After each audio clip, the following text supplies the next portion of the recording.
7h, 9h, Europe 1 matin. Et voici le zapping politique de Dimitri Vernet. Bonjour Dimitri. Bonjour à tous. Le seul projet de messieurs Macron, Mélenchon et Attal, c'est de m'empêcher d'arriver au pouvoir. Je trouve que c'est un peu léger. Propos de Jordan Bardella hier au micro de France Bleu. J'ai donc mené mon enquête afin de vérifier. Écoutons France Inter et l'interview de Gabriel Attal. Le premier enjeu pour moi, d'abord, de ce second tour, c'est de tout faire pour que l'extrême droite ne dispose pas d'une majorité absolue. Moi, je l'ai dit dès dimanche soir, mon objectif, c'est que l'extrême droite n'ait pas de majorité absolue. Donc d'abord, la première chose, c'est d'éviter que l'extrême droite dispose d'une majorité absolue. Ce que je demande aux Français, c'est de faire en sorte que l'extrême droite n'ait pas de majorité absolue. Que les seuls aujourd'hui qui sont en situation d'obtenir cette majorité absolue et de gouverner le pays, c'est l'extrême droite. Et donc, dans ces circonstances, je considère qu'il faut priver l'extrême droite de cette possibilité. Bon, on a compris, Gabi est un castor. Hein.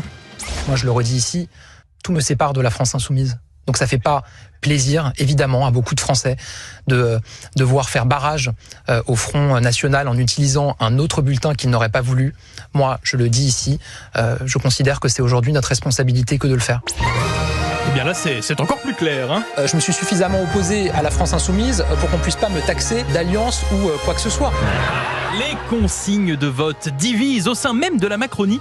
Preuve en écoutant Carl Olive hier à notre micro Europe 1 CNews. On leur dit, donnez-moi la main, je vais vous dire pour qui vous votez. Mais vous pensez que les Français sont comptables des consignes qu'on va leur donner ? Et les Français ne sont pas des bébés. Les Français ne sont pas des bébés. Les Français ne sont pas des bébés. Dur d'être un bébé. Oui, Carl Olive était en forme hier. Enfin, Carl Olive, plutôt Jean-Michel Expression. Hein. C'est parfois faites ce que je dis parce que je fais. Les deux, monseigneur.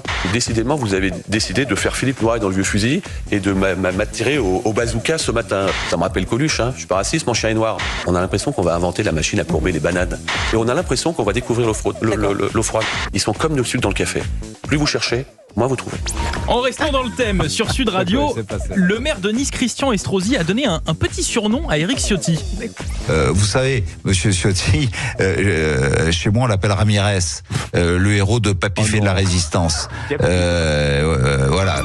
Ah oui, il n'y a plus de respect. Ramirez, donc, était lui l'invité de France 2. Il a réagi au rap No Pasaran. Moi, j'ai vu aussi le clip scandaleux des rappeurs. Cet appel à la haine, à la mort, qui insulte des élus, qui insulte des femmes. On n'a pas entendu les mouvements féministes se lever. Et c'est vrai, ça. Ah si, il y a Marine Tondelier sur BFM TV, mais bon, je ne suis pas sûr que la réponse soit très féministe, on va dire. Bon, vous avez noté que je ne suis pas leur porte-parole, que c'est pas moi qui ai écrit leur clip et que c'est pas moi non plus qui leur ai demandé de le faire. Les codes du rap sont comme ça. C'est violent pour les femmes, je le dis en tant que femme, c'est violent sur plein de sujets de rap. C'est la culture du rap qui est comme ça.